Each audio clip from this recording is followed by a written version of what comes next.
Monday, August 5th, 2024.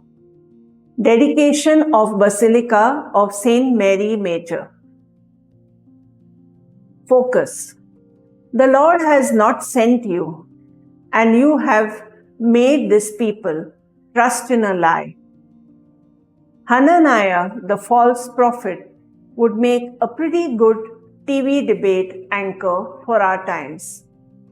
He had the same knack of shouting down others, in this case Jeremiah, who were only trying to speak the truth. He was equally adept at the satanic art of subtly weaving logic from half-truths so that lies and injustice were perpetuated.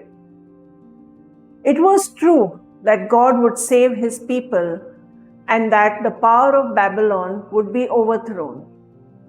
But that was only the half-truth. The complete truth that God told Jeremiah to proclaim was that first the people of God would undergo the suffering and diminishment of exile. This would then lead to a cleansing repentance and renewal. As for the prophet who prophesies peace, when the word of that prophet comes to pass, then it will be known that the Lord has truly sent the prophet. God punished Hananiah for his rebellion soon enough. Jesus shows us in the gospel that God can work a great miracle if we have faith and place our limited resources, our 5 loaves and 2 fish, at his disposal.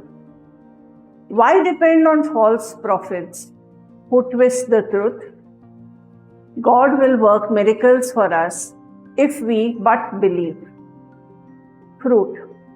If I put my trust in the Lord, he will protect me from the lies of the evil one.